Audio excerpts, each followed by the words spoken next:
All right, guys, we're here at the vault. We're here at the vault with my boy, Blake Norton. That's me. We've already kind of been here talking for a little bit, and Mallory's been recording, but we thought we better kick this thing off so we can get some of this good verbiage. It's been good, man. I like the energy here. Yeah, it's been fun. So those of you who don't know, Blake and Mallory are dating. They're roommates. What do you call it? Yeah, acquaintances. Acquaintances. I happen to sleep in the same we're house. gonna get hitched soon. Yeah, but we're gonna get hitched. So we were here kind of just messing around with Blake, and I'm like, dude, let's jump on. Let's just get the headphones on, get going. So Cool. He's already here, getting his whistle wet. What are you drinking? This is Johnny Walker Black Label. It's a Scotch. It's very good. That's a good mid-range. Good price. So people are going to make fun of me because I didn't know this. We were just talking, and I'm like, let's get this rolling. Like, when people talk about drinks on the rocks, I didn't know you actually put a rock in it. Yeah, so you were asking what's in this. Because, like, I've heard ice, I gotta hold, right? I know Mal's going to tell me I got to get my face close to the mic.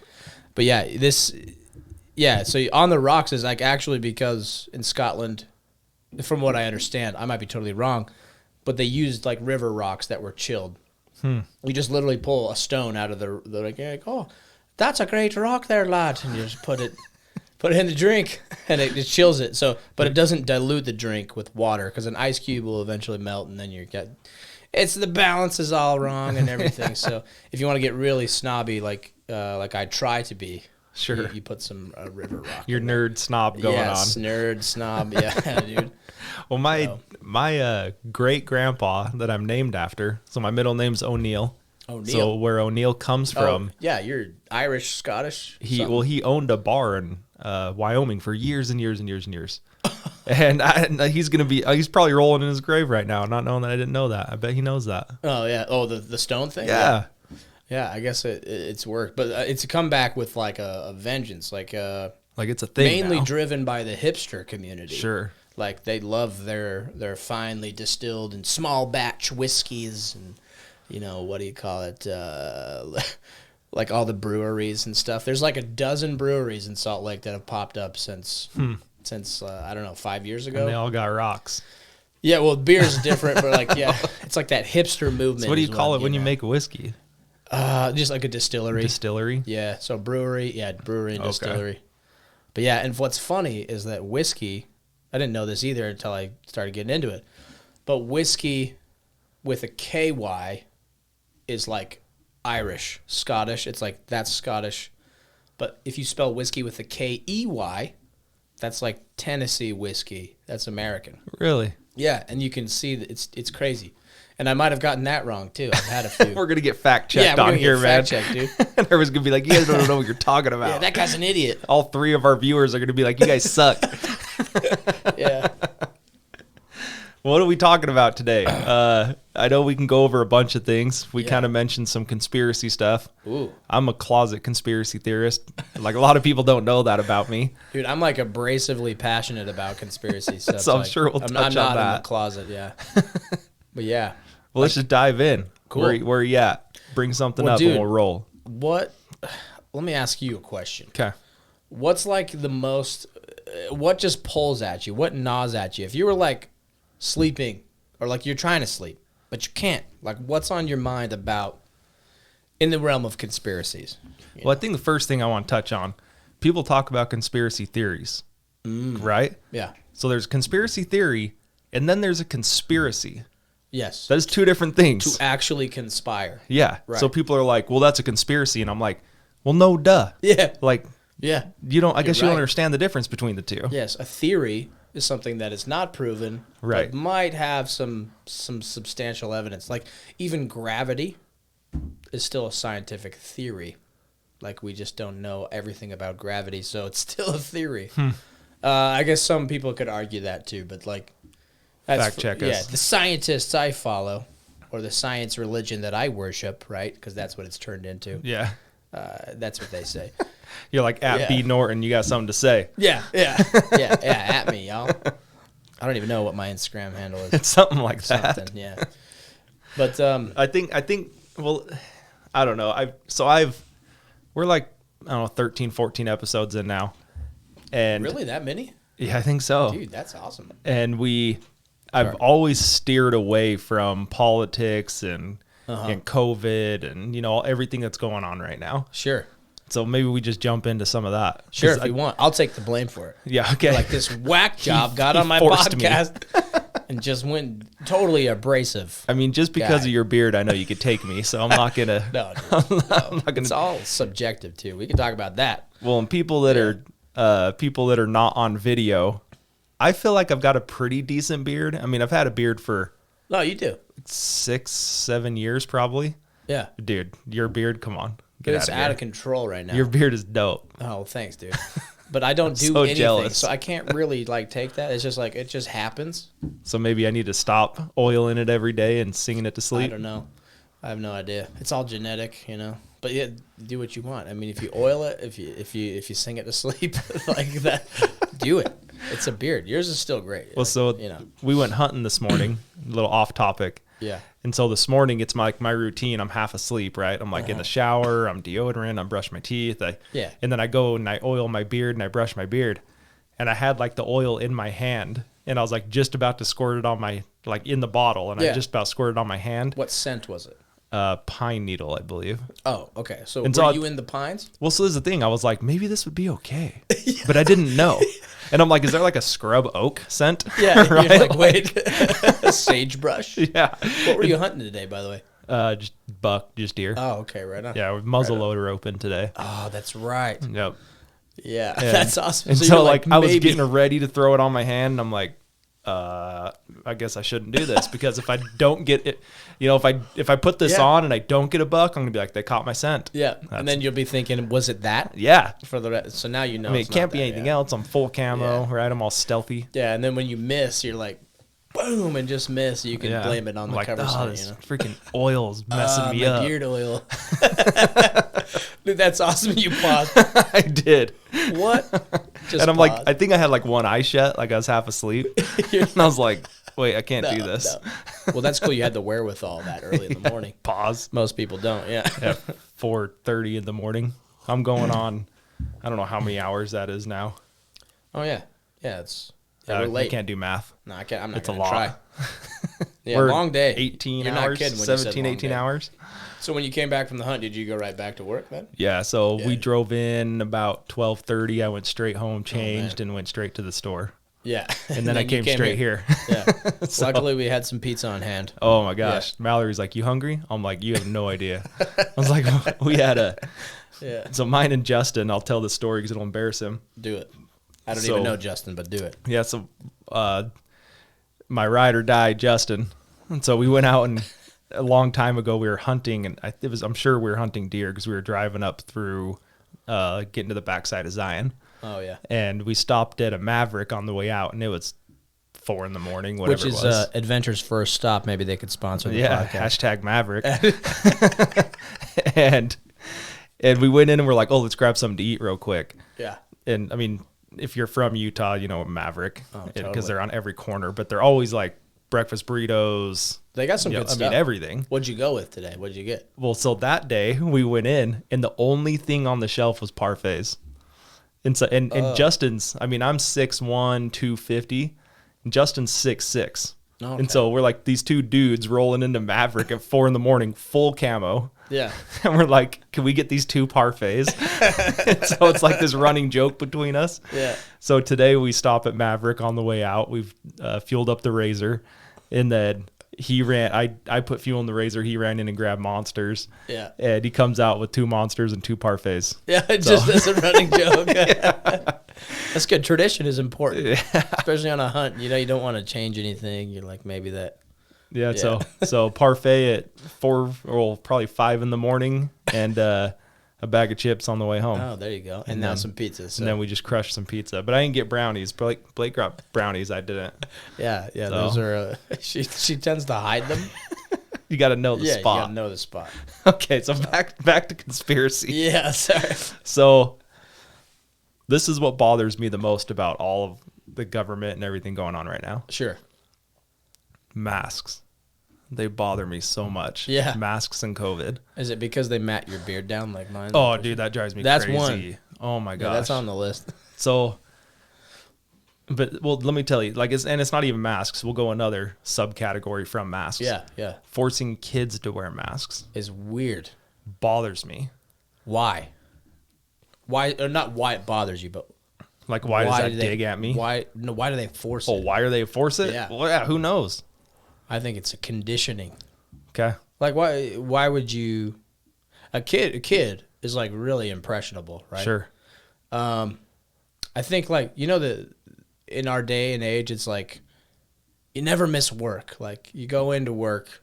Lots of other cultures, like if you get a cold, like you wrap a scarf around your neck and you drink some tea Sure. and you like stay home, and it's completely acceptable to miss work 3, 4, or 5 days over a little cold. But in America, a lot different. And I think that was ingrained in us by like awarding children like perfect attendance awards and stuff. I might be out on a limb there, but that age I think is when that kind of started, and other things. So if they're doing masks at that age, I think it's just a condition, an obedience Yeah. trick about it. So So you don't even think it's about not at this health. point. It's not about anything. It's just about. Not at this point. Yeah. I think the biggest injustice that we have with kids these days is I've probably said this before. I tell everybody this. The school system teaches kids what to think, not how to think. That's exactly. Yep. And I'm on the same track. so I've talked to buddies about this, and I'm like, because I don't have a kid that's in school. Like, I mean, I talk about Will all the time. Will just turned 11 months old, right? Yeah. So he's still got a few years. Yeah. But like, I've got 3 or 4 friends that are teachers or have been teachers. Right. And I'm like, why are we not like, because all my buddies are like, yeah, it's BS. I don't want my kid to have to wear masks, but that's what we have to. I don't even know if we're wearing masks right now here, but Yeah. we were. I don't know. I'd have Yeah. to ask my sister. She just graduated. She's a teacher now. Okay. So I'd have to talk to her. Because I don't think we are right now, but we were last year. And I know in other places in the country, it's like, Sure. they're crazy about it. Oh, yeah. And there's places going back into lockdown right now. Yeah, like Vegas. Las Vegas is. Yeah. They're going to shut down casinos again. But anyway, so the kids in masks, I was telling all my friends, I'm like, if all of you guys are so against this, why are we not bringing one of these guys that are educated and is a teacher and pulling together our 15, 20 kids between all of us friends and having him just teach them? And like, we could go to you could do it in someone's basement, just go to a room. You'd basically just be like a preschool You can setting. make a private school. Yeah. Yeah, you don't need, I don't know. There's probably a lot of setup to get that done, but like, Well, but I'm like, you can opt for homeschool. Right? Yeah. Well, that's what it Yeah. would be. It would be homeschool, but it would be like one guy just teaching 15 to 20 kids. And if all the parents agree to let that, and then you just pay that guy's salary. But here's the problem. Like, you and I are citizens, but like the government, like they just got to, are you going to do post-production edits on this? Because I'm going to swear. You go nuts. Yeah, Go okay. nuts, man. Yeah, they're going to fuck it all up. They're going to be like, nah. Nope, regulation, right? They're going to come in and tell us what we can and can't do. Like, you want to extend your driveway? You want to build something on your house? Nope. Some square down at the local government's got to tell you if it's within regulations. Right. I'm doing a lot of things with my hands, sorry. But, like, they're going to tell you it's your property, it's your home. Not the case, though. Right. Yeah. Yeah, and I understand, like, if you're going to do something, like you can't build a bridge halfway into your neighbor's yard that just floats over his house. Like, I get that, but, like, it's your property. You should be able to do that. But, nope, the government's got to get in control of it. So that's another thing. I think the mask thing is just all control. I think it's a way to signify to the public as well, to each other. Like, if you and I disagreed, I think it's a way for me to, it's like a rite of passage for you not to wear a mask. And for me, if I was like wearing a mask all the time, it would be like a sign that I comply and that you don't. Correct. So we're separate. Yeah. Like Divide. It's a dividing thing. And then, but yeah, Mark, it's no mistake. Like, I guess this would be a good time I could kind of give the audience a little bit of my background. Sure. But I was in the Marine Corps for a while, got out, and I was doing work for a government agency for a little bit. And we'll let that develop a little more, but that's about all I can say right now. And give me a couple more years and I can talk about it. Sure. But yeah, I just know how those agencies work and how the government works. And they just want to exact control. And there's always a purpose. And a lot of people who are anti-conspiracy theory, first off, they don't even understand that term. Like you were saying, that's a perfect example. Like it's a theory versus an actual conspiracy are completely different. If you and I were to put a plan together to overthrow, like the other men's basketball league that we played in, and we're conspiring to do something. Right. Like that's totally doable. Like people conspire all the time. Yeah.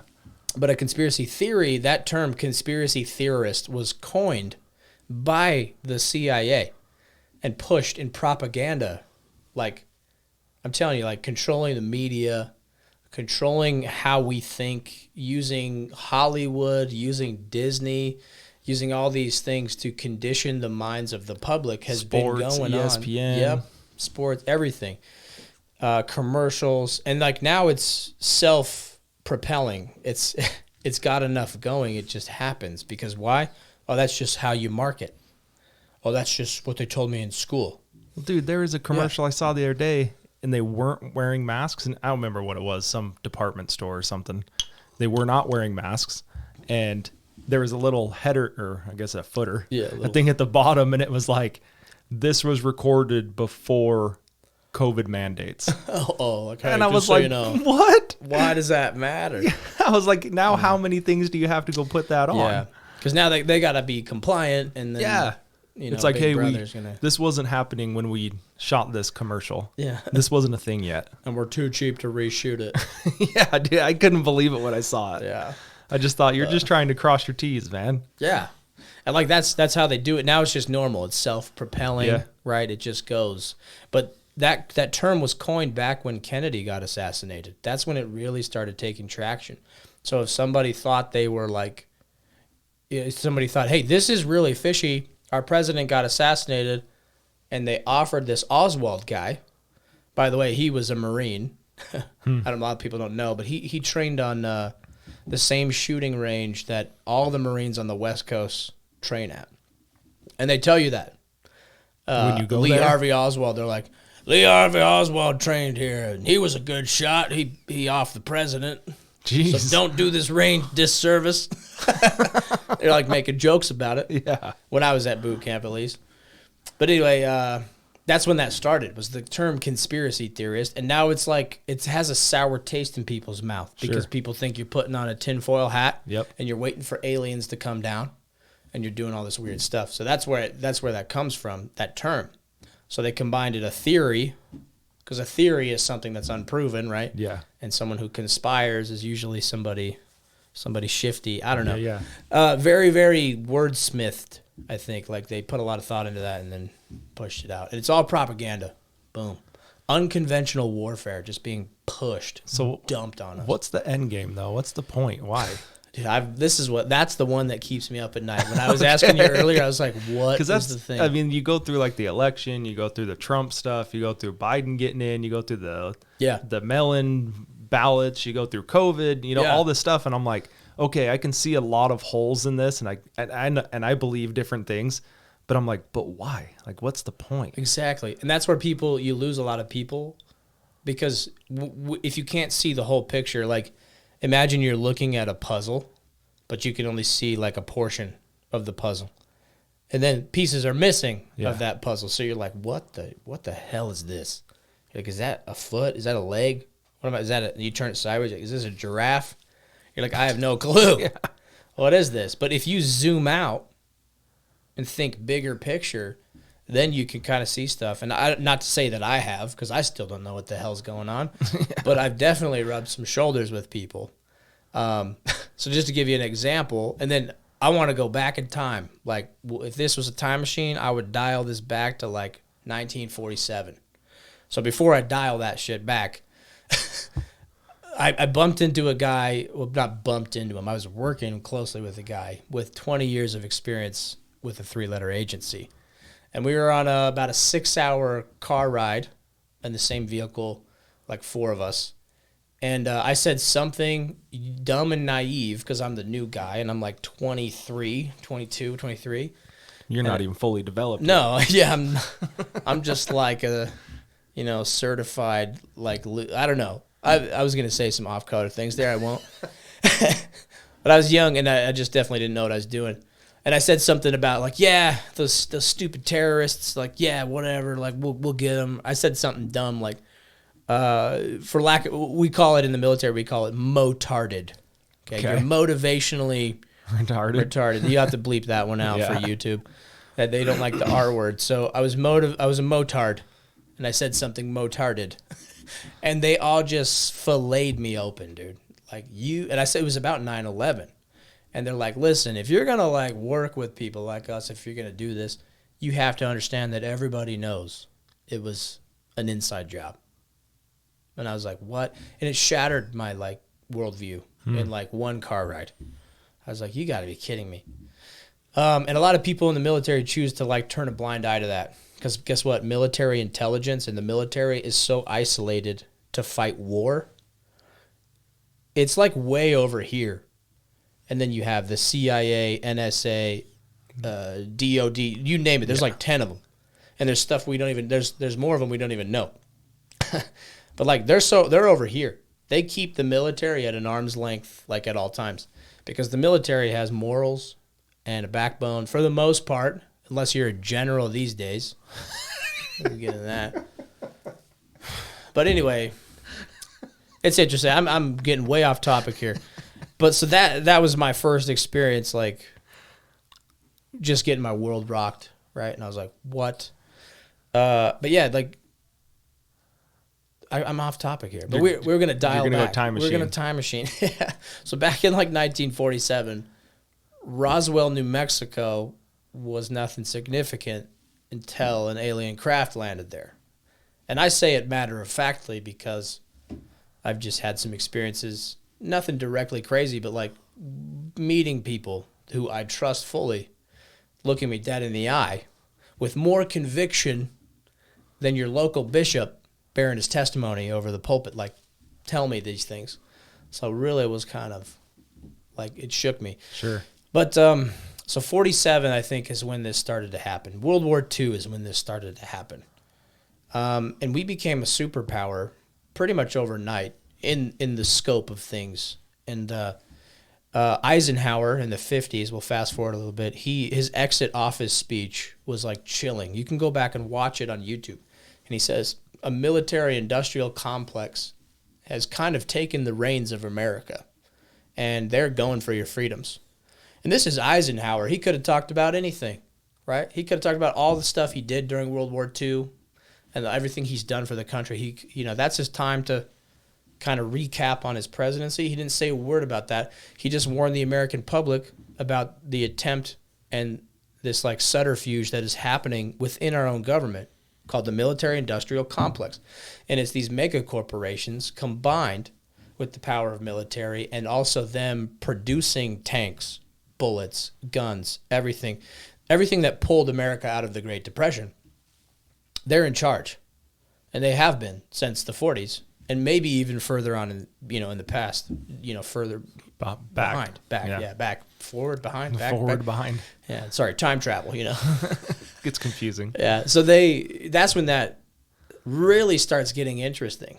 Then in the 50s, you start seeing the UN be formed, maybe even prior. It was like after World War II when the United Nations was formed. One of the longest standing treaties of mankind ever that we know of is the Antarctica Treaty.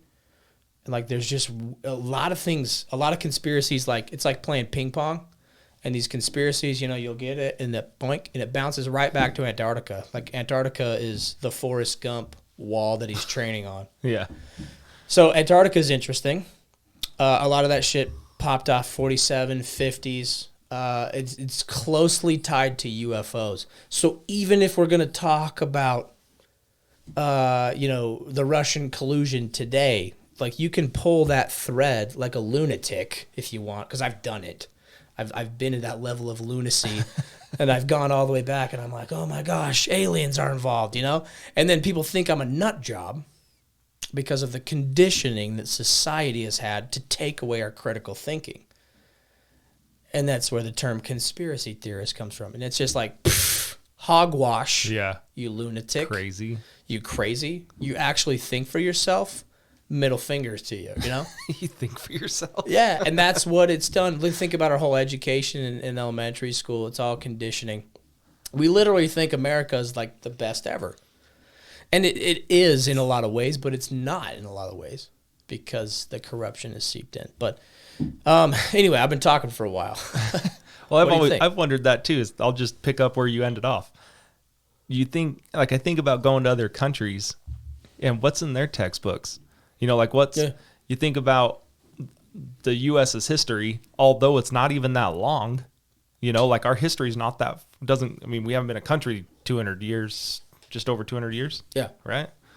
And so like. Yeah, close to 3. Yeah. Is it close to 3 now? Anyway, yeah. Like we haven't, but you go to other countries that have been around for since the beginning of time or before. Yeah. Right. Dude, yeah. And so they have these huge histories, but then what we're learning is that the U.S. is badass and no one should poke the bear, and, you know, we win wars and we do all this stuff. And it makes me think, like, what is everyone else in the world learning that we're, you know, that we're told that we're the best? Like if you go to France, are they told that they're the best? You know, if you go to, I've always wondered that. And I don't think they are, because, I mean, I spent some time in Germany on my mission there for the church, and I was like, they love everything about America except America. Huh. They hate us. Like, as a whole, as a nation, they think we're arrogant and dumb and all that stuff. And, like, I don't blame them because we are kind of that. But they just are not about it.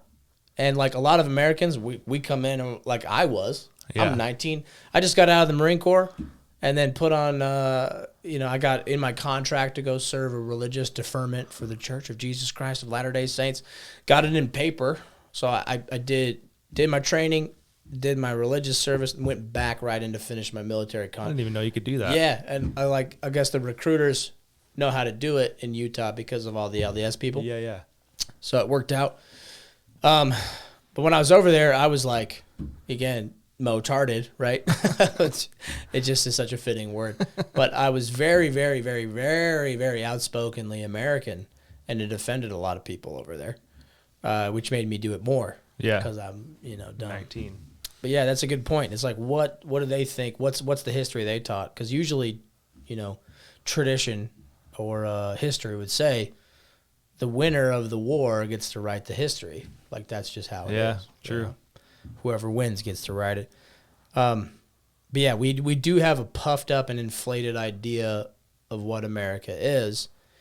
And sometimes I think it's our detriment, if I'm being honest. And I guess I'm patriotic. I think that we've had it so good for so long that we forgot everything else. Yeah, that's actually, that's true. Yeah. 100%. Have you seen so I've just seen the clip, but I believe it's a TV show. What's the Dumb and Dumber? Not Jim Carrey, the other guy. Something Daniels. Anyway, that dude. What's his? I just know him as Harry. Yeah. Yeah. That's Harry. That's his name. Jeff Daniels. And so it's another TV show movie. I'm not sure what it is. I've seen the clip a dozen times. I think it's called The Newsroom is what the show or the movie's called. And he's in front of a bunch of college kids, and a girl gets up and says, why do you think, and there's a panel, he's part of the panel, and this girl says, why do you think that the U.S. is the best country? Oh, have you seen this? I've seen his clip. Yeah. Yeah. And one guy's like, freedom. And then another girl says something else. And then Jeff Daniels says, we're not. And he's like, freedom. He's all, Canada, Japan, and he starts like naming all these places, and he's like, that doesn't singular make you the best. Exactly. And then he goes through all these stats of why the U.S. is not the best or has sunk from the best. Yes. Like, we used to be the best, and he says that. He says, we used to be the best, but now all these things have happened. Yes. And I look at that, when I saw that, I thought, it's because we haven't struggled for so long. Oh, like, totally. my generation hasn't. I mean, we saw 9/11. I mean, I was 6th, 7th grade. Mm-hmm. Like, I remember riding the bus when I heard about it, going to school. And then we had like the 08, 09 housing crash. Yeah. But like, I wasn't that affected by either one personally. Oh, see, yeah. That's the thing. Is like we've had all these crises, Yeah. but like they've never really, other than like what we pay at the gas pump Sure. or some other thing, maybe inflation in the housing market, we're feeling that. But like we all have food, not all of us, but majority, Right. we have food in our bellies, roof. Yeah, and like we still have all the comforts and leisures of like, Netflix and everything. You're exactly right. You're exactly right. Your laptop and your Yeah. flat screen. I mean, we've got a flat screen in the vault. I know, right here. You know? Yeah. Let's get a shot of that. Yeah. It looks good. Sweet. Mallory did that. That looks well, great. Of course, but Mallory did that. Yeah, I'm proud of her. But I mean, how do you counter that though? That's my struggle with it. Is like, even say like William, my kid, or other kids that are maybe a little older, 5, 6. How do you? I mean, you're just gonna force them to struggle. You know what I mean? Like, how do you ingrain that into them that, you're going to have to work for things. You're going to have to think for yourself. You're going to have to critically think and figure things out. I don't know. I don't know. Kids Yeah, I mean, that's my I problem, though. I go back to that, and I'm Yeah. like, so how do you change that? When you figure it out, let me know. Maybe I'll have. Yeah, a kid I don't by know if then. I will. don't know. Yeah. Yeah, But how I do think you? that's a big thing of how you're going to change generations. And don't get me wrong, there are definitely people in America that struggle. I'm not Yeah. saying that. I'm saying the majority of Right. us don't. As a society. Yeah. we do not. Yeah, I don't want to get Totally someone agree. at the Derick Lake podcast saying that they struggle. yeah. Well, everyone. And I'm like, put down has your their- iPhone. You're not struggling. Right. And we have our own personal struggles. Like, we're all dealing with something. Sure. But that's not what we're talking about. We're Right. talking about, as a nation, as a whole, a collective. We're not a third world country. That's No. what I'm trying to say. Yeah. And we haven't been, and like you were saying, we've been a powerhouse for so long. Right. And it's an economic powerhouse and a logistical powerhouse. And like, we do have some awesome servicemen and women. We have some highly, highly trained and experienced warfighters now. From regular infantry all the way up to SEAL Team 6 and those Yep. guys, and I'm gonna take that back. SEAL teams, they get enough recognition. I'm gonna talk about Air Force Pararescue. Okay, those guys. Anybody who's been in the military knows that like Air Force Pararescue is where it's at. Those guys are humble, legit. Those guys are awesome. But what I'm saying is, we have a lot of great people in our military. We have a great military. I don't think we're actually the world's superpower anymore because politics has weakened us that way.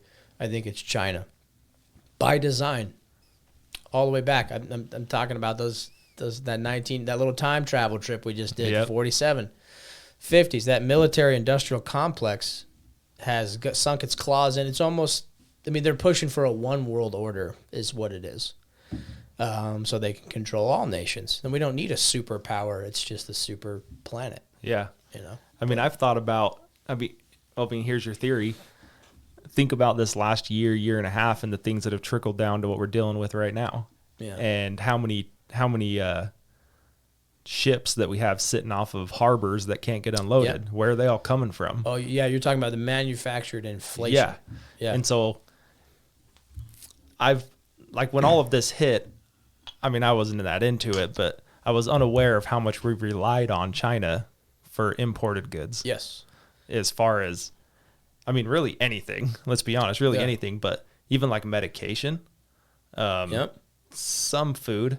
I'm in the safe industry, so we try to carry everything that's kind of in Utah. Every brand that we have is actually based in Utah. One of the brands has products that are imported from China. Oh, okay. And it took me almost a year to get any of them. Really? And is that fracturing us as a country? I don't know. What do you think? That's kind of where I was going with it. I think it's, I don't know if fracturing would be the word, but it's definitely like it's a transfer of wealth that's been happening over decades. Okay. Good, better way to put it. We're pushing all of our manufacturing out there to drive up revenue for our companies. Yep. That's what corporate has been doing forever, right? Corporate everything. Anybody that's serious about manufacturing something has at one point pushed it to China, or it's there in China, Very few companies have pulled everything back, or you might see something that's made in America, but it's all the components are made from China or Korea or Japan or somewhere else. So what I've started seeing is assembled in the U.S. from global components. Yes, global. Yeah. Which is China. China. Yeah, so make no mistake, I've heard from multiple people, and, people even on, like, the Joe Rogan podcast, too. Like, this is circulating. Yeah, this isn't, like, breaking news. It's not, no. And we're not that up to speed on shit, but Sure. we'd like to think we were. It was just, really, like, let's just preference this. This is just a fun, maybe make you think a little bit. Yeah, like, sure. that's what this podcast is about. Well, I can make it This a little more episode. fun. I was going to, because we're talking about some dark stuff now. Sure. It's always, like, heavier when it's like, oh, it's happening now. Yeah. But if we go back, a lot of people believe in UFOs. Sure. I'm one of them. But I think most of the UFOs we ever see, I think they're man-made because of 1947 Roswell. And that has to do a lot with the technology and everything that we have now. And it has a lot to do with the power that this military-industrial complex has received over the decades, right, since 1947. It's almost, what is it, like 80 years? 50 years? I don't know math either, so we'll just avoid math. I won't ask any more math questions. Quit asking me. Yeah. So 1947 is where a lot of people draw back to, a lot of theories and a lot of, like, actual conspiracies that have come out and been proven. But the general public still goes, oh, conspiracy theorist. Yeah. But 47 was when we reverse engineered, like, and I'm saying this matter of factly because this is how it was told to me by people I trust. We reverse engineered an alien spacecraft, and we unlocked gravitics, anti-gravitics, how to harness gravity and shape it. And it's through electromagnetism, is what I've been told. So basically, the way it was described to me, but our government has multiple craft they've developed from 40s, 50s, 60s. And guess who was ahead in the 40s and 50s? We weren't the first humans to get that. Guess who it would be? China. No. Oh, Close. it's not China? No, it was Germany. Nazi Germany. Oh, yeah. Yeah. So that also ties into Antarctica. So play with me for a second here. Just Sure. Humor me. If Nazi Germany had alien technology, if they had UFOs, there's a theory out there. It was called the Nazi bell because it looked like a bell. If you could picture like a bell, right? Sure. That little shape. Standard UFO looking. If they had anti-gravity technology and they had that, but for some reason they fell apart within themselves and a number of different reasons, pressure from Russia, pressure from the Allied invasion into Europe, they had to bail. Also the failing of Hitler, losing his mind and stuff. I don't think Hitler killed himself. I think he escaped on a U-boat to Antarctica. That seems to be one of the conspiracies that's taken a lot of I've not traction. heard that. You haven't heard that one? Uh-uh. So I'm telling you, Antarctica is the point where all these little threads come together. I mean, like Tupac's there and everything. Yeah, who knows? Could be. Jeez. So if they had this technology, they took it to Antarctica. Okay? Because in the 50s, Eisenhower leaves office, warns everybody about this industrial complex that's taking over the government that has access to this stuff, technology. And he didn't outright say it, but he implies a lot of things. If you're looking at it at the right angle, you're like, ooh, that sounds weird. But the speech itself is very blunt, so you can't really miss it. There's not much to look into. So that happens in the 50s. Also, what happens is I can't remember the exact year. I'm ill prepared. I apologize. We just kind of jumped into this. It might have been 1952, but there are newspaper clippings and articles of this from the time of like 10 to 12 UFOs hovering over the White House. Really? Yes. And it was like front page DC, Washington news. Like it was even national news, like on the radios in some places. Like it got out there.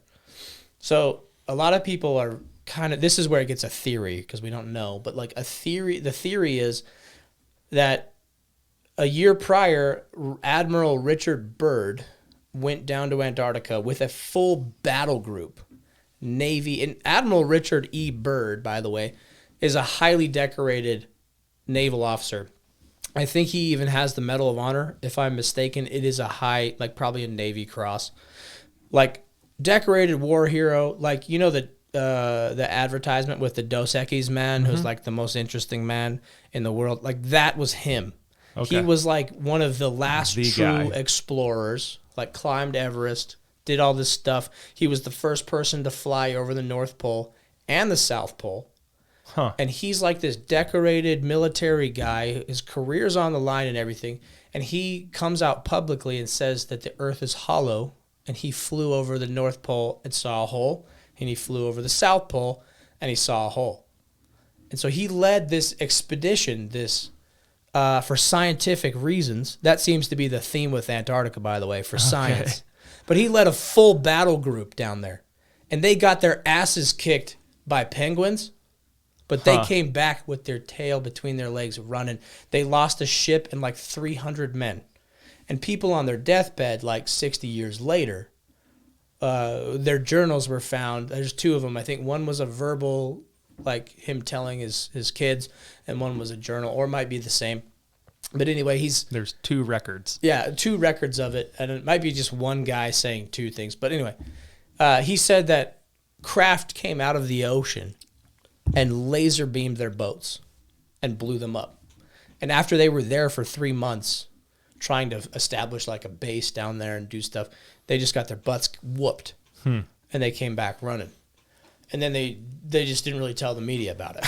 Then nobody really knew. Interesting. So they like lost 300 men. By the way, the Navy loses people like all the time. Like people get like a jet blast from a F-16 or some fighter jet just pushes somebody off an aircraft carrier. Happens. Yeah, and they can't find them. Yeah. Even with all of our technology and everything, they just can't find them. Crazy. So it was not uncommon for the Navy to lose people, but that many at one time, that's kind of weird. So then fast forward a year or two, Eisenhower leaves office, says that speech. Actually, no, before he left office, I'm sorry. He was the one it's theorized that Eisenhower signed treaties with Nazi remnants that controlled Antarctica. Okay. Then you tie in on a thing called Operation Paperclip. We're hitting all the rungs on this ladder, by the way. If you've heard of Operation Paperclip, yeah, that's when we captured a bunch of Nazi scientists, excused them from all their war crimes they did against the Jews and other horrific scientific whatever they were doing. Yeah. Like Werner von Braun. Yep. He ran like an entire SS concentration camp to make rockets. So slave labor to get the ores, everything. That's a whole nother topic. But he was like one of the leading guys at NASA that developed the Saturn V rocket. So we put in all this German technology and these German minds. We just folded them into our government like alarmingly quick. Mm-hmm. Why? Because it wasn't our government that really gave a shit. Is this military-industrial complex. Eisenhower's hands were basically tied. The only thing he could do was sign a treaty with these guys, and they weren't. The treaty was actually signed prior, but he wasn't upholding his end of his bargain. That's why 12 UFOs show up against the White House, and it makes national news.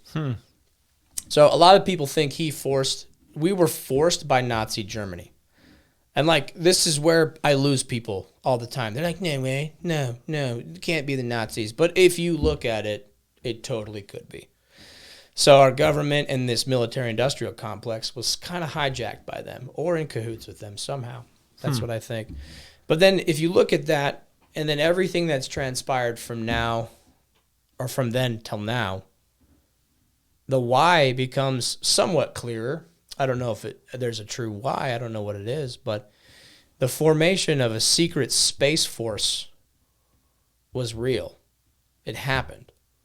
Like, people don't want to believe me, and people can argue me on the face, but, like, you can't deny it happened. There's so much evidence of it. It's just, like, blatantly obvious. I encourage you to look into it, too. Don't just... hope no one's just taking my word for this shit. They're like, oh my God, Blake said Antarctica, blow it up. This weird ass guy said it. So no, but it's Told like you breaking news. Yeah, it's just so blatantly obvious. But later on, they developed this secret space force. Government proceeds as normal. The military-industrial complex is in control. The Nazis kind of rebrand themselves. They had secret underground bases in Antarctica and the aquifers. They still do. But they're just not Nazi bases anymore. Some people say the Nazis had a base on the dark side of the moon. They made a satire movie about it, that theory. And it's all these old Nazi-looking spacecraft flying to the moon and stuff. And that comes from a real classified document that people don't understand. A lot of Hollywood movies, a lot of science fiction movies come from these classified projects. Science fiction. Yeah, that happened. And it's really interesting to look at, but if you keep following the secret space force, right, that started forming in the 50s. By the 50s, we kind of mastered not mastered, but we had control over anti-gravity. So in the 60s, they started developing a craft called a TRB-3, Tango Romeo, TAC, little hyphen in there, 3 Bravo, TRB-3. I said 3 Bravo. Yeah, TRB-3. Yeah. Dyslexia coming through here. But yeah, they developed a craft, and it literally looks like a triangle, and inside it has a little sphere, around the triangle, right? Okay. Imagine a Dorito with a bubble in the center. Okay, I'm with you now. That's what it looks like. Yeah, you got the Dorito thing in there. That's how it was described to me, so I could understand it. But there's pictures all over the web of this thing. Lots of people have come forward and said they talked about it. They worked on it. It was in Area 51 that was moved to Las Vegas, where they do a lot of test sites. A lot of people don't know as well, in Las Vegas, there's a huge lake, one of the biggest lakes in North America. I think it's called Ruby Lake. Don't check me on that one. Probably wrong. But it's bigger than anything, and that's where they test our submarines. Really? They test our submarines in Las Vegas, Nevada. In a lake. In a lake. Yeah, it's well, that's real. That's real. Huh. Yeah. And it's not even on the map. You can't even find it on Google. It's just this huge-ass lake, and it's completely blocked out. It's just there's nothingness out there. Weird. Yeah, weird stuff. So anyway, that's where a lot of stuff happens. Also, there's one in Ohio where they do a lot of testing. Yeah, that shit's real. I can tell you that one. There's sites in Las Vegas. What about, let me ask you this. Yeah. Going back to Nazis, because I've always wondered this. I kind of just glossed over that. Yeah. Let's dwell on that for a No, little bit. I'm just curious your thoughts, because I'm not super versed in the Nazi world, right? And the things that happened during the war and whatnot. Yeah. But hopefully you're not well versed in Nazism. Well, I haven't done a ton of research and history and all of it on it, but my thought's always been, if Hitler, if the purpose was to win the war, why would he be killing all the Jews and whoever else instead of turning them into soldiers? You kind of you mentioned the slave labor and all that stuff. Why wouldn't you make them work for you? Yeah. So then I go back to was the point to win the war? Yeah, to me, and this might sound weird if someone just took this soundbite I'm about to say and just said it, but to me it's if I want to commit genocide, which I don't, but if I was in that position, it would make sense to win the war and then do it. That's what I'm saying. It doesn't make sense to do it while you're the whole thing doesn't make sense to me. No. And so a lot of people think, and a lot of conspiracies point to that, so it still is a theory in a lot of ways, but there was an extraterrestrial involvement with the Nazis, giving them technology, helping them develop rockets, giving them this anti-gravity technology. But I don't know. I mean, it's interesting to think about. Just in the world industry in general, the Germans are take cars. Yeah, they're top notch. They're top notch. Yeah. And so it's not a crazy thing to think that they could come up with these things, or have they had help? And that's where the whole Aryan race thing comes in too. It's I don't know. A lot of people think it was a race of beings that wanted that. I don't know. It's unclear. Why Germany? Yeah, I don't know. But that's another thing too. You can really nitpick this and break it down. It doesn't make sense. But if we keep it going, then that's when it does make some sense. And again, I know, I believe in some of these things, but I'm also aware that like I can't simply state that I know them all, because that's foolish. But like, anyway, I digress here. But like, I digress. Yeah, I digress. I got to sound intelligent when I say that. But basically, this formation of this secret space force is basically these private companies and government entities working together under layers and layers and layers and layers of secrecy, which has also just caused this whole mess of everything. So they developed this secret space force. The TRB-3 is the workhorse of it. Let me tell you about this craft. Okay.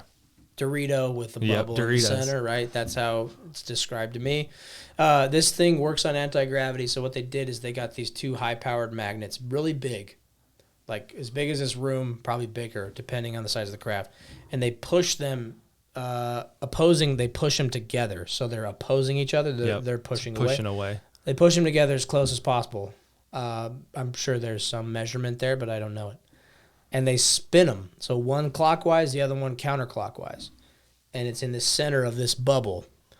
Around it, they have the way it was described to me by people, and the things I've checked up on is this tube filled with like a coolant, like liquid mercury or something.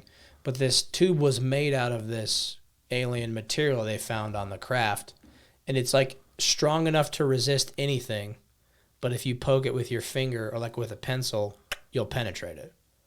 Like really weird stuff, but it's like tensile strength is ridiculous, and like they couldn't cut it with anything, but like they could poke holes. It's weird. I'd have to double check on it. It may not be of this world. Yeah, that's what they're saying. There you go. Yeah, that's what they're saying. So anyway, they spin those magnets. It creates an electromagnetic field, not similar or not too dissimilar from something that Tesla discovered. And a lot of people think Tesla had like divine. We're not talking the car. We're talking actual Nikola Tesla that it's named after. Yeah. So this electromagnetic field creates its own local gravity, and it can literally slide through the air, up, down, any direction. And it can do the TRB-3's capabilities. We're saying it could do Mach 9. By the way, a fighter jet, we haven't even broke Mach. We broke Mach 2, I think. That's it. But, yeah, it can break Mach 9 in an instant. Boom. Like, that would kill you. Yeah. The G-forces would rip you apart. But because that gravity field is localized, you could literally be sitting there drinking a cup of coffee in your Sunday best, and it wouldn't even spill on you. And they say it like almost feels like time slows down, like people have described it. But so you can literally, there's videos of UFOs hovering and then literally just blasting off into the atmosphere or shooting off in a direction like in the blink of an eye. Yeah. And they say that this TRB-3 can get to the moon in 2 hours. Wow. And then can get to Mars in 2 weeks. And so then you start going down that rabbit hole, and you're like, holy smokes. There's a lot of people that, like, come forward and have said they've been to the moon and been all this stuff. But a lot of it's garbage, too, so be aware if you're looking into it. But anyway, a lot of stuff happened between the 70s, 80s, and 90s. And there's a program called Solar Warden. And it's, like, documented in places. It's a confirmed program. Whether or not it was an actual Space Force is, like, interesting. But a guy, I can't remember his name. Mal, you'll have to look him up. If you look up, like, 2001, 2002 Secret Space Force whistleblower guy. But right around 9/11, okay, the U.S. government, the day before 9/11, is the Pentagon kind of got caught. They're like, you guys are missing $3 trillion to black ops stuff. We had there's no accountability. Where is this $3 trillion? And the financial wing, the next day, the financial wing of the Pentagon exploded, destroying all the evidence of anything that could ever be. But they were testifying to Congress the day before about $3 million in spending that had been lost, gone unaccounted for. And then the next day, 9/11 happens.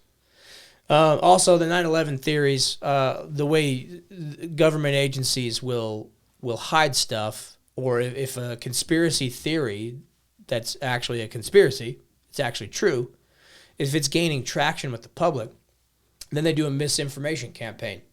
And they'll send people out, hire people, professional, they'll train people. So who does? Plants. This is the CIA. So CIA hires. I mean, that's what you're saying. Yeah, that's always the question I get. Well, who's doing this? Right. So the CIA. Okay. I might rustle some feathers here, but like the CIA is probably responsible for the majority of the bullshit happening around the world. In some way, shape, or form, they've fucked with something, and it's coming back full circle, or whatever. So the Taliban is the perfect example of this. We literally created the Taliban in the 80s to fight the Russians. We funded them. We sent operatives in to train them. We pulled Western educated Muslims in to lead them. The CIA did all this, and there's people that can say it way better than me. Well, didn't they? Yeah. Weren't they like basically? Totally correct me if I'm wrong, because I could be. Weren't they like a militia for their country? Oh, for Afghanistan? Yeah. I weren't think they so. kind of that? Like, I think when so. I read about it, and I'll just touch this and then let's go back because I don't want to lose your train of thought here. Okay. When Biden was trusting the Taliban for security when we were exiting out of Afghanistan, I was like, we'll get to that. Yeah, I was like, aren't they like a terrorist group? And so I like looked it all up, and it was saying like they had started, and the way I interpreted it, and I'm not a smart person, but like the way I interpreted it in my brain was like they were a militia like protecting their country. Right. And that's kind of how they started. Yeah. Is they were like loyal to whatever, Iraq, Afghanistan, whatever they were. Yeah. And I think you're right. I think that's how it started, like and then we came in and was like, here's guns, here's training, here's ideals, here's this. Oh yeah, they totally got radicalized. Yeah. Okay, go back to that in Russia. So yeah, the CIA they meddled with that. They helped fight the Russians. Yep. Is indirectly. It's unconventional warfare, right? It's you make things happen through other means. Like your hands are not dirtied, but you kind of spur things into motion. Yeah. So the CIA is really good at that. And it might even be other government agencies that I don't know about. It's not just like clear cut, right? Sure. It's like Game of Thrones. It's just like everybody's all fighting for power. The CIA needs a slice of that taxpayer funding. The FBI does, and like whoever's more relevant is going to get more funding, and whoever's elected is going to get more.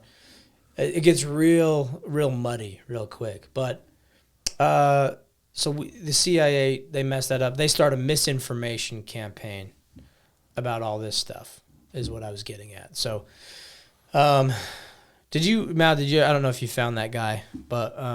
No, I didn't. Okay. It's getting harder and harder to find him, by the way. But I'm going to sound crazy. Anyway, I'll look him up later. Maybe we'll put a link in the description. Just jump on here one day. Yeah. When you find it, jump on here and say it, and then Mallory can just cut it in. Sounds good. So yeah, all this technology was just being released, and then look at the technology we have now.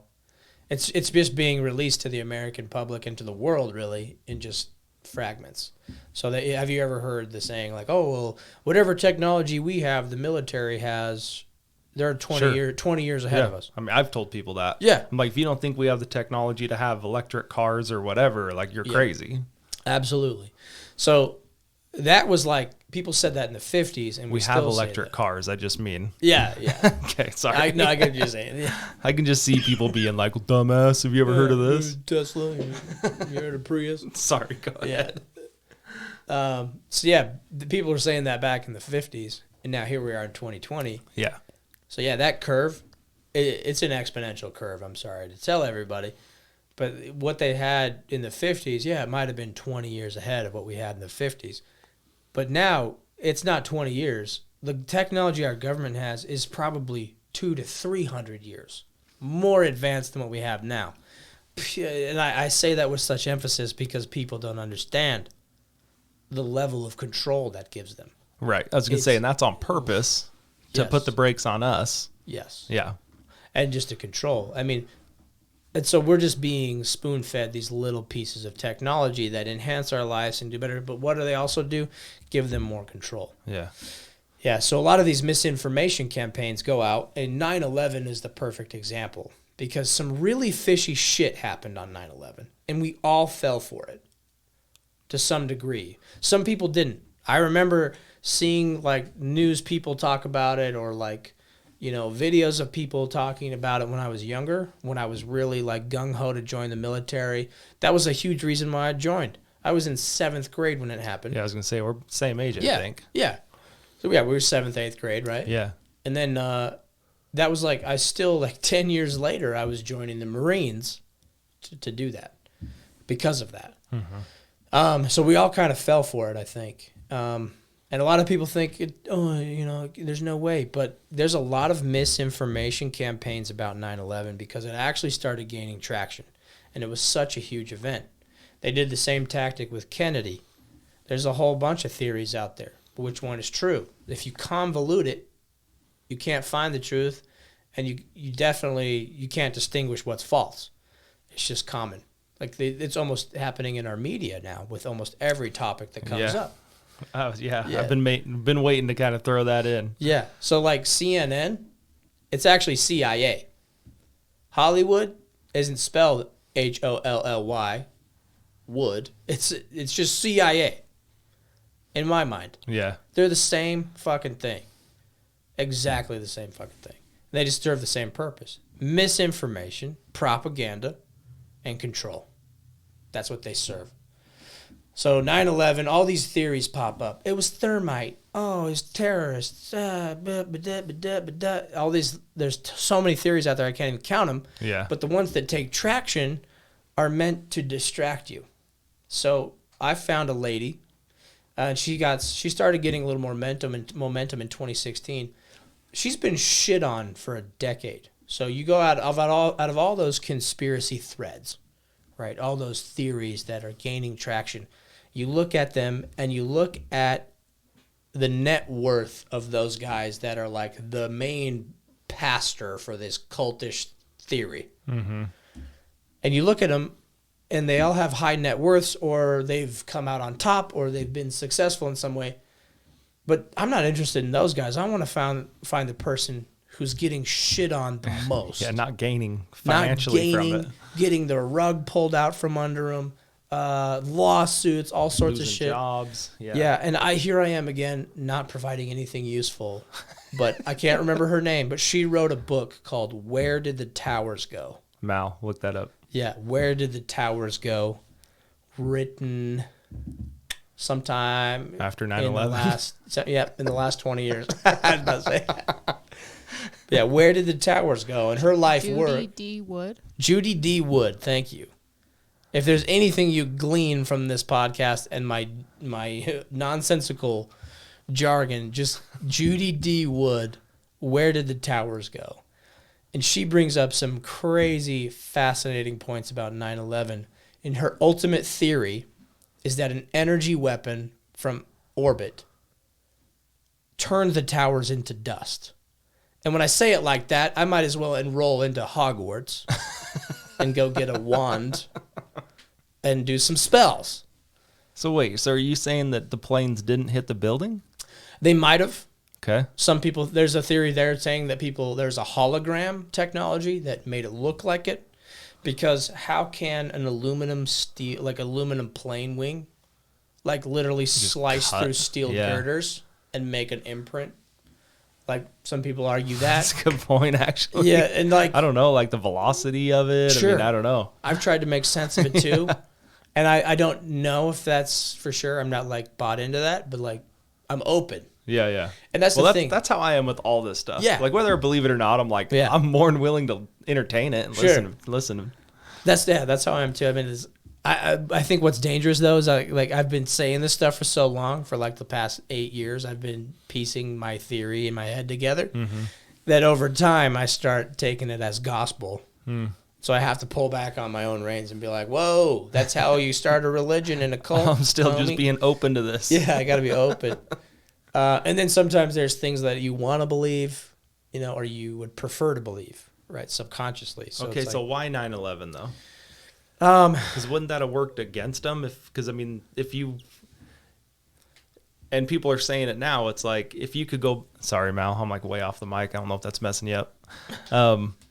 When you go back to 9/12, like everyone says. The country was never more united at that point. Sure. So if they're trying to divide, then what's the point? Well, what were we united on? Well, killing terrorists. Yeah. Yeah. The same group we created 10 years prior in the 80s. True. Also about... Because we were all like, America, freedom, unity. Yeah, like that song, like, America, yeah. That's what we were, like, to a fault almost. Yeah. So we had a reason now. This is called a false flag operation. It's been done in history a lot of times, where the public or the citizens of a nation need to be convinced to go to war. So something like Pearl Harbor happens. Why would Japan in their right mind just attack us out of the blue like that? Yeah. And they even said, we awoken a sleeping giant. Yeah. Like, no shit. You knew that, and you still did it. You thought this was an okay idea? So that's a conspiracy theory in my mind. Maybe Pearl Harbor was a false flag operation, but, if we got involved in World War II and then ended up stopping that atrocity to some degree, and I don't want to. I'll stay on topic. Let's stay where we're at. I'll stay on topic. So maybe that was one, but 9/11 for sure, because look at what happened and transpired after 9/11. So now we have a reason to go into Iraq for what? Weapons of mass destruction that were never found. Right. And they're like, well, it's all about oil. We just want oil. And they're like, no, it's not about oil. It's just about weapons of mass destruction. Do you think it's about oil? Oh, yeah. Do you? Oh, I know it's about oil now. And oil was part of it. Like, there's multiple reasons why you go to war. And they're always because you will profit or gain. Follow the dollar. Yeah. Tell everybody. Follow the dollar. Follow the dollar. Exactly. So what's more interesting is that we could talk about 9/11 for days. But look up her. Where did the towers go? And an energy weapon from space, I swear. This is the only theory that makes sense.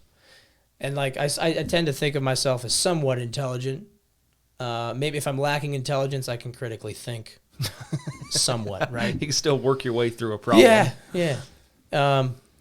And so it's just the only theory that makes sense from what happened is that some high technology was used. Just some caveats on that before we move on. The 111 stories, 2 buildings that were 111 stories collapsed very, very, very, very cleanly.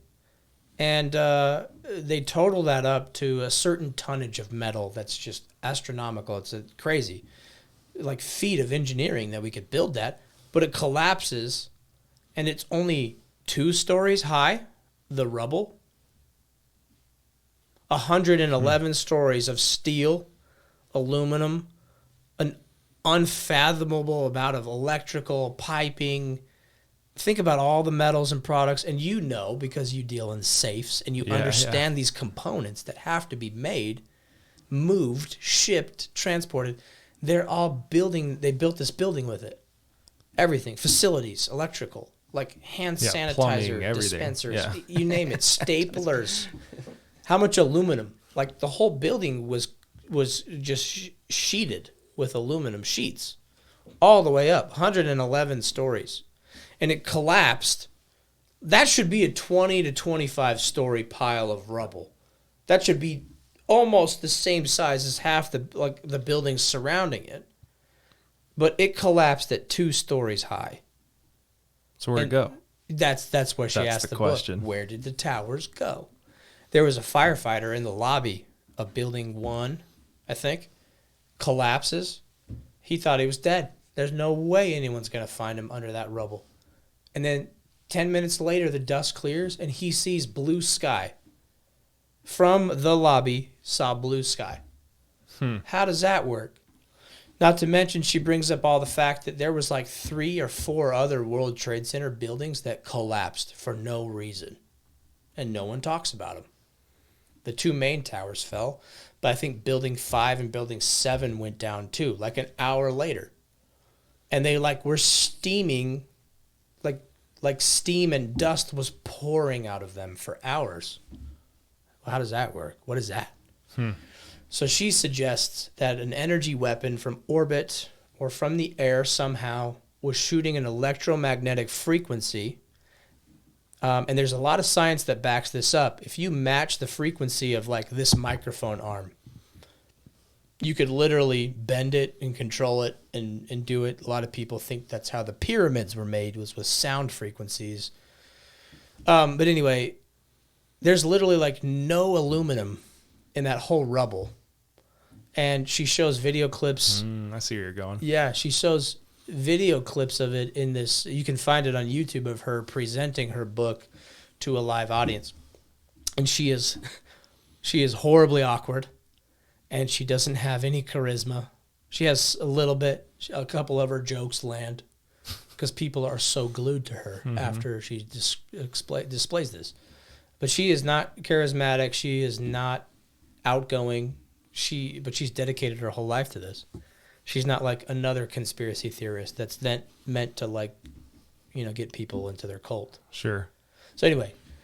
But yeah, there's like parking lots full of cars that are missing aluminum components deep within the engine. They don't know how to explain it. It's the only building collapse in history in America that has never been investigated. Ever. There's not been a single investigation, like thorough launched investigation into it. It's all been conspiracy theorists. Yeah, CIA and FBI is too busy. Oh yeah, they're too busy. And there's an entire like government agency, small, albeit, that does this. They've investigated every building collapse ever, even like building fires and all sorts of stuff, and they got shut down.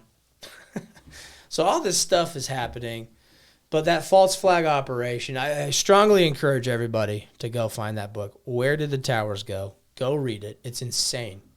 Oh, one more thing on that. This is what boggles my mind. You know how many jumpers jumped from the 9/11 buildings from that incident? It's like hundreds. Okay. So like statistically, it's like 0.00000 something. Some tiny, tiny, tiny percentage of people that have actually jumped from a burning building. Like no one does it. It's like physically impossible for certain people. Like they're gripped by fear to do it. Never happens. And then 9/11 happens and more jumpers. It's like a statistical impossibility. So what happened? And then she goes back and shows all these images. It's really kind of graphic, actually, of these jumpers falling through the air or poised to jump. And a lot of people caught photography or video of it. And they all have one thing in common. They're almost all of them are butt naked. Or missing clothing. Shirtless, pantsless, in their underwear, completely naked. So you're like, what would grip or possess a person? You're in a burning building. Why would you rip your clothes off before you jump? Yeah. What do you think? I have no idea. Haven't heard that. You, right? So picture this. You put you grab a rag. Just, out of your laundry room, you grab a rag. It's dry, and you put it in your microwave. You turn it on for a minute, and you pull it out. Like, it's not going to be very hot, but it will be warm, right? But what happens if you put a wet rag in the microwave? It gets more hot. It'll be boiling. Yeah. It'll burn the shit out of your hand if you grab it. After a minute in the microwave? Yeah. Right? Anything wet. And what is a microwave? It's just a frequency. It's a microwave emitter. Yeah. That just cooks our food. It's a wavelength that just fucking cooks you, everything. Right? Isn't that crazy? So if that can happen in your microwave, if something is beaming a frequency down and your wet clothing is literally cooking you, that's the only reason you would why rip is their your clothes clothing off. wet? Fire systems. Oh, just right? sprinklers going off. Sprinklers going off, right? Just plumbing in general. Breaking. Also, a lot of she brings up the fact that a lot of people, or a lot of building safety, trains people to get a wet cloth and put it over your face so you can breathe, and it will block the smoke. Yeah, right. I've heard that. Yeah, common escaping fire tactic. So there's a lot of reason to be wet. The fire systems were like going off like crazy. So, yeah, And if the you're whole soaked building's to the bone, pressurized of water Yeah. pipes everywhere. right? Yeah, you're soaked to the bone. You're trapped in a building, and then you're being baked from the inside out. You panically. That's jumping out of a building is way better than being baked alive in your own wet clothes. And that's the thing that killed it. That was the final nail in the coffin for me. Like 100%, there was some technology used on 9/11 that we do not understand as the American public. We do not understand. And this stuff has been suppressed, and it's been convoluted, and it's been diverted and divided to make it more confusing, and it has never gotten traction until 2016. It started getting some traction. But if you look at the things that happened after 9/11, we got into Afghanistan. We destroyed the Taliban. Like CIA operatives and special forces guys, they were in Afghanistan just dropping bombs on these dudes. Like just sitting there with laser range finders, hiking through the mountains, finding Taliban strongholds and calling airstrikes on them. Yeah. And they fucked them up. No chance. No chance. So then we waltz in there. Afghanistan wasn't really a hot spot after that because the Taliban was decimated. So we were still fighting Al-Qaeda in Iraq. Yeah. Right. And if anyone can correct me on this, because my history on this is a little off as well. But so if you see any irregularities, let us know. Let me know. But then what happens? We control all their opium now. We own Afghanistan. We did what the Russians could not. We own all of their lithium deposits in their mountains. It is a gold mine. Yeah. Big Pharma from 2002 and up to I think it was 2008 or something, they increased their profits by 900%, 8 or 900%, just to be safe. I get that wrong. Just throw a little variation. Yeah, I got to make sure. Because I get passionate, and I might exaggerate a number here and there. Anyone that knows me knows that I'm pretty good at that. Yeah, you're good at that. Yeah, I think we share that. But they just huge profits from Big Pharma through the roof. And look at the opioid addiction in the state of Utah. Where do you think where the hell did that come from?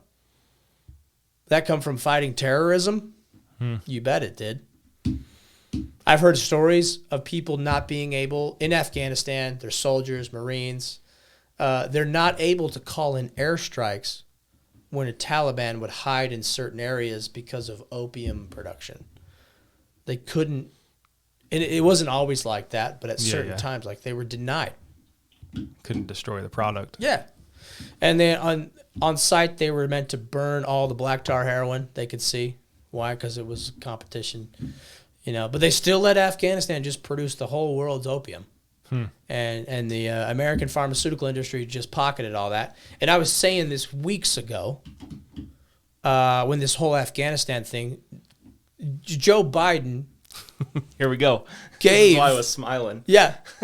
Joe Biden gave one of the largest transfers of wealth to China. Pulled out 20 years of all of our military sacrifice, which was meant to line the corporations of Big Pharma and also lithium. And their investors. Yeah, I don't have my phone on me, but that phone you have in your pocket, and everybody's got one.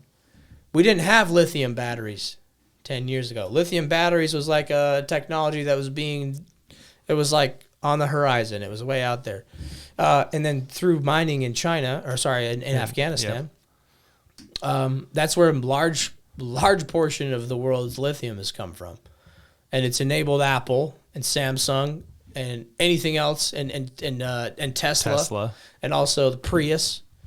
And people don't understand how much damage to make a lithium battery. What do you do with a lithium battery when it's done? It doesn't disappear. Well, and even how you mine it. Yeah. Yeah. Yeah, you probably know more than that. How do you mine it? What do they process? I just mean how they destroy the environment when they mine it. Yeah, because they do pit mines. Yeah. Like Kennecott copper mine. It's just this vast pit. It just gets bigger and bigger and bigger and bigger. Yeah. Yep. So that's where a large majority of America's corporate wealth and just all the technology, everything has come from in the last 20 years. The reason we have iPhones is because 9/11 happened, 9/11. and now we could go to Afghanistan and do what the Russians couldn't. But we needed a united American people. So do you think that they knew that lithium was there? Oh, yeah. Like they went there for that too? Oh, totally. Because, I mean, I've heard the opium and that side of it too, but the lithium thing to me was new. So like when you had said that, I was like, all right, this is where I wanted to go down this road too. Yeah, man. And here's some context for you guys as well. Anybody that's listening and doesn't think I'm a psychopath yet. Yeah, if you're still listening, if you're you haven't still turned listening, us off. And you're still listening, not to make fun of me and laugh, but you're still listening to see what I say. In January, I read I didn't read it in January. I read it recently, but I found an article back in January. And it was talking about how a Chinese spy ring, like a ring of spy, undercover agents. Like black ninjas. Like black ninjas, yeah. Yeah. I mean, they're Chinese. And Black clothes. Yeah, black Yeah, clothes, right, yeah. That's how I think a Chinese spy. Me too. Chinese espionage should be their default uniform, I think. It's just ninjas. They just like wear what color belt they are. Yeah, in karate. So you know he's a spy, right? Yeah. But they found a Chinese spy ring in Afghanistan back in January. There's like articles about it. Yeah. And Afghanistan was in talks with China. Afghanistan wanted Chinese interests to come into the country and mine lithium. Yep. They wanted that market because they're smart. Afghanistan was trying to become a country. And we've been supporting their government, trying to build them up as a country for 20 years almost. Right? This is crazy. 20 years. We're building this country up. And they want, and they're finally doing somewhat okay. I mean, that's debatable. But like, well, I mean, there's not been mass war going on still. I mean, we're occupying the country. Yeah, we're doing the heavy lifting. Yeah,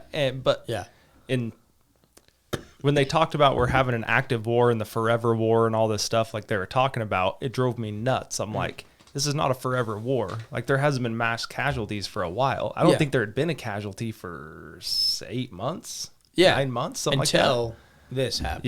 Yeah. But until we started backing out. Yeah. But I'm like, and people are like, oh, this is the forever war. We've been there this long. And I'm like, nothing's even going on. So like name all these other countries that we have military assets in. And we know about it. We have bases. We have whatever. Yeah, you don't are those forever wars? Yeah, is Germany still a forever war? No. Pisses me off, man. Yeah, South Korea, is that a forever war? Kind of, because the DMZ, and we never really had a treaty. But sure, but that's not this. There's no gunfire going on. Yeah. So that's a good point. That's a really good point. But yeah, so then in January, they uncovered this. This is of this year. Yeah. They uncovered a Chinese spy ring, and the Afghan government was like, how are we supposed to trust you going forward with these deals? Because China was already strong arming them and trying to get, put Afghanistan in a shitty spot, and so they could get the most out of this deal, as China does. And so they were hardballing them. And then they're like, now we can't even really trust you. So they kind of shut down, from what I understand, they shut down those deals with China. Fast forward to August, 7 months later, old creepy fucking Joe. Old Uncle Joe, who also holds 10%. I mean, that could be wrong, but he holds a certain percentage of shares of some Chinese lithium mining companies. Dude, I just want to say this. If there's like some black SUVs that roll up on me tomorrow or whenever this posts. Dude, stay strapped, homie. Yeah, you guys need to know if I disappear, you know why. Yeah. It's because Blake got me roped into this podcast. Yeah, if you don't hear from either of us for a while, you know. No, I've had that thought too. I'm like, because no one can logically explain to me why in the world we would pull out of Afghanistan. 100%. Yeah, like pulling out of Afghanistan is okay if we do it correctly over time. Sure. Like, that's not the issue. I mean, how we did it, I guess is why what I mean. Yes, I'm totally with you. It's like, why did it happen this way?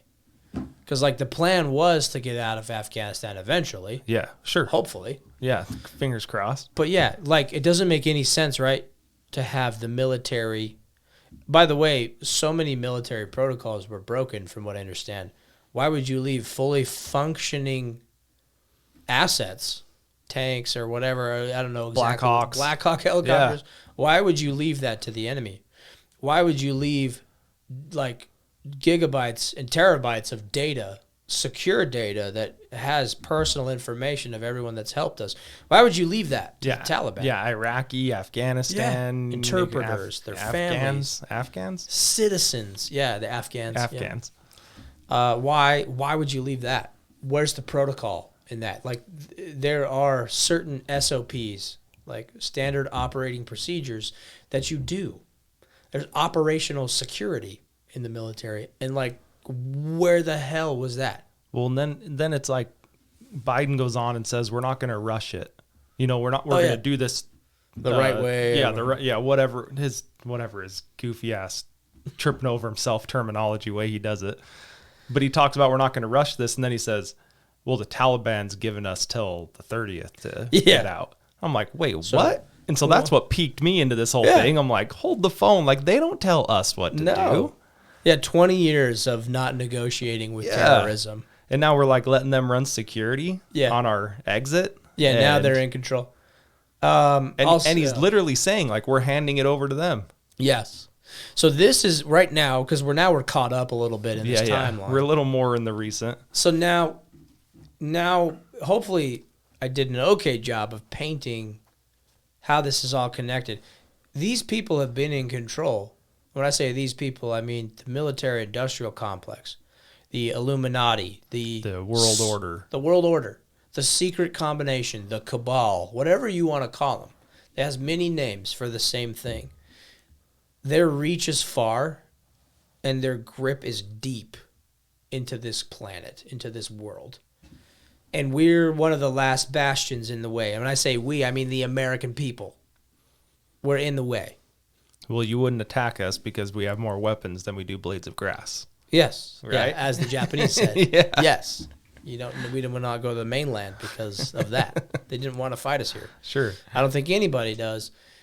And like our own government's okay with it. Yeah. Or they're acting like they're going to be okay with it. Yeah, I mean, and then anywhere else, I mean, Australia is a proving ground. It's a testing ground right now for what's to come. Yeah. If you look at Australia, they're testing it. If you look at almost every major incident, look at the Boston Marathon bombing. We let 2 terrorists lock down 3 million people and stop them from going to work for like 5 days. And then we got them. Yeah. And we feel like we won. No, they fucking won. Yeah. We lost rights. They did martial law, and they followed through with their plan. Yeah. So, there's a lot of fishy shit. Columbine. Yeah. Not Columbine, but like. What you just said. Yeah. Like all these little things happen, and we're like, oh, we need to stay safe. We need to stay safe. And granted, I understand to an extent. Sure. We need to stay safe. But a lot of the times when, quote unquote, we need to stay safe, it means taking away the rights from everyone else that had nothing to do with it. Yes. And the analogy I like to use is like, if I just out of the blue, like let's say we're just sitting here, we're slamming more pizza. Sure. We're like, yeah, let's eat some pizza. And then I just stand up and punch you in the face as hard as I can. But it would be not be very fun. You'd probably kill me too. I would probably fall. You'd probably want to fight. You'd be very confused at why I did that. But then if I just punched you, like, bam, you'd be like, what the fuck? What's going on? Yeah, now I'm going to fight you. But what if I said, don't move? There's a black widow on your head. Your forehead, and I'm going to punch it. Yeah, and I'm going to punch it. Or like, what I said, hey, don't move. Like, I have a really good reason to punch you as hard as I can right now. And then you would probably, if the reason was good enough, you go, do it. That's what the American people does. Yeah. Yeah. Oh, we need to be safe. COVID. We're going to have to take your rights away. Well, considering 3,000 people just died in a building collapse because terrorists flew planes into it, and we still don't know what the hell's going on, and we're in a very emotional state right now. Yeah. Considering that, yes, here's our rights. Yes, go to war, find them, kill them, and make trillions of dollars off of their lithium. Yeah, Patriot Act signed. Yeah, signed, done, passed. Yep. done. You know, same thing. That's what they're trying to get us. They play with your emotions. So also, I keep this in mind. If you have family or friends that disagree with what we're saying, if they are pro-Biden, they wanted him in there, keep in mind that they have been played like a fiddle, as have we in the past. Sure. We're not susceptible. Yeah, I'm not clean. You know, yeah. both hands of this puppet master, one's Democratic, one's Republican. Right. They're the same And puppet it's designed that way. Yes. Yeah. Bi-party system. Designed to divide. Yep. Right? So keep in mind, your family members that believe this stuff, you're also susceptible to believe other things. So have some compassion towards them, and hopefully they can have some compassion towards you. But like, you know what? yeah. With that said, if you got a problem with what we're saying, go ahead and at me. I got no problem messaging you. Yeah. I would love to hear what some people want to have to say about it. Yeah. I mean, especially the current stuff going on, because I'm not surrounded by a lot of people that disagree with me. I know. We're kind of in an echo chamber ourselves. Yeah. And so I don't have those conversations with people that disagree. Yeah, it's hard. I find more and more of them because lately I've been very active on my Instagram. I don't have a big following, maybe like 200 people. But like all the people that used to be very politically active, I keep them close because I don't want to be in an echo chamber. And they just haven't been posting anything. Like there's no more emotional battles for them to fight. Well, because Joe Biden's in. Where's all the supporters of Joe Biden now? Yeah, they just. How do you enjoy $4 gas? Yeah, and like I want to speak very frankly to those people if they know who they are, if they ever see this. But like, where the fuck are you? Yeah. If you're an American, like you need to understand to step up and say you made a mistake by voting for Joe Biden. I want to call everybody out. Sorry, this is your podcast, but I'm going to call everybody out that voted for Joe Biden. You've been put on notice. You need to fess up with your mistakes. If you don't do it publicly, that's fine, but like come to your conclusion in your own head that you probably voted for the wrong dude. And I did vote for Trump, but I'm not even saying that Trump's like the be all fix all. But you can't honestly look me in the face and tell me Biden is. Yeah, exactly. Exactly. You know? Yeah, I don't really necessarily like Trump. I'm not a Trumper. We were having this conversation at your house a while ago. Yeah. But like, you have to understand if the cabal, if this stuff we've talked about, if it's been in place since the 40s, if they have this technology, they've been doing this for a while. I wouldn't be surprised to find out that almost every presidential election might have been tampered with. Especially when it was close. Look at the year 2000, Al Gore, George Bush, multiple recounts in Florida, lots of confusion. I think they've been doing this for a while. Sure. And then 2016 rolls around, and there's some things that they can't control. They have to let the public control. Because if they start controlling too much, then we'll start seeing the Matrix. We're like, hey, what's and they're like, hey, let's just let him be in. Let's dick with him for 4 years. Yeah. Let's not let him get anything done. Yeah, they had to cut their losses. Otherwise, I believe expose that. themselves. Yeah, I believe that. Because if we all knew, if Trump got assassinated, yeah, it would be like, okay, something's clearly fishy. Because they did that with Kennedy and they learned their lesson. Because Kennedy was going to blow this whole whistle off and tell everybody about the secret space program.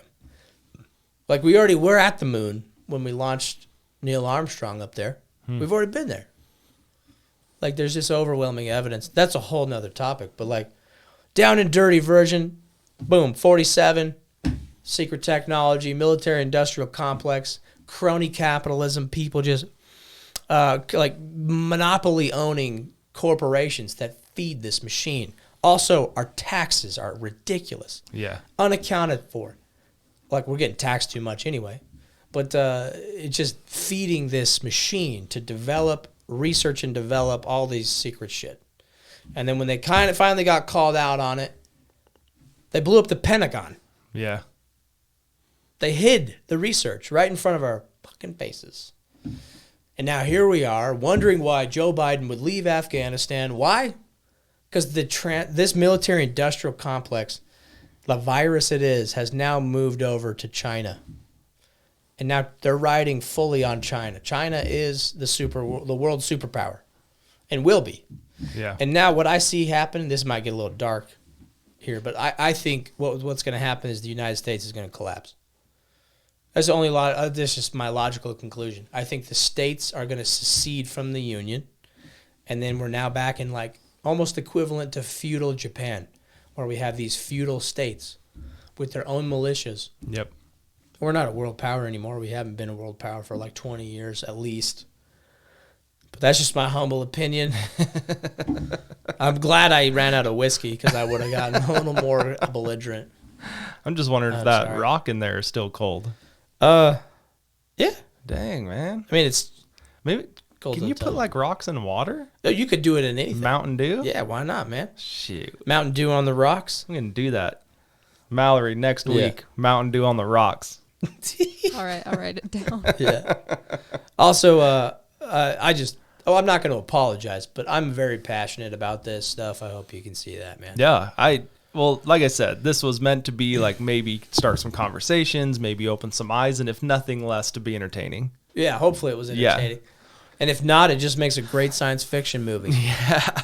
Like I said, if you got a problem with it, you can flick over to the next episode or at one of us. And like I say, I always tell my family, I'm like, just don't believe anything I say. It's just easier. Just go about your lives. I mean, I think it was fun, and I think we should. And we've done this back and forth after podcasts anyway. This is our conversation on the daily. So. After guests have left, we've sat and had these talks. Yeah. But I don't know, dude. I do love that. I'll say this, and I'll end it with this, and I'll let you chime in too after me, and we'll wrap it up. Sure. But I mean, I do love the country. I do love what we stand for. I'm very patriotic. I'm very giving. I'm very, anything I can do to help anyone. I mean, I honestly try to. To see the short story, we'll wrap this up. No, hit it. So I had a guy come in, safe store. He was bringing his safe from across the country, and he just needed help unloading it. And he's like, I can't find anyone to help me unload this thing. And I'm like, well, what's the story? Well, it's in the back of a lifted like Penske truck, like a moving truck. And there's no gate, there's no lift gate, there's no ramp, nothing. And I'm like, dude, just run it over, just bring it here. I'll forklift it out, put it on my trailer, and I'll run it over to your storage unit real quick. And he's like, man, you'd do that? I'm like, well, yeah. I'm like, why not? Like, that's what we do. We move safes, Yeah. And he was just blown away. And he's like, man, I'm from Illinois. And if you'd have done that in Illinois, he's like, they'd have just flipped you off and told you to go F yourself. Yeah. And I was like, no, dude, like, let me help you out. And so I told him, he says that he's been here 4 months. They're renting a house right now, trying to buy something. Uh-huh. Super, super nice guy. And he says, since he said, I did a lot of demographic research, and we decided that St. George, Utah is where we wanted to be. No kidding. And he says he came here, and he says he's had nothing but generous people come up to him and meet him. And so with that said, I really hope that everyone that's watching this, just try to do the right thing, man. Like, try to treat people right. Try to do your part. Try to be a good person. Agreed. Yeah. That's what really matters. Right. Yeah. And like America, not America, China, not China, just be a good person. Amen. Amen to that. And we'll wrap it up. Unless you want to say something. Sorry, cut you off. I just would echo in agreement with you there. I love this country. I've sacrificed a lot for this country, and sometimes when I speak bluntly about the state of it, people assume that I'm not patriotic or something. Not true. Not true at all. I know you. I feel like I know you pretty well now, and that's not true. Yeah, thank you. But yeah, I agree. I love the people that we are. And that's what America is. Yep. It's the people. Yep. Amen. All right. Well, hopefully you're still with us. If you are, maybe leave a comment so we know how many people made it through this whole thing. But keep following us, keep liking everything, sharing everything. We're now on TikTok. Mallory got us on TikTok, so we're doing a lot of our clips on there. When I actually listen to these on Spotify myself. But when people ask me how to view it, I push them to YouTube, because then I can view how many people have seen it or how many subscribers we have. So make sure you go follow us on everything, review us, and we'll catch you next week. Thanks. That's fun, man. That was way fun. Just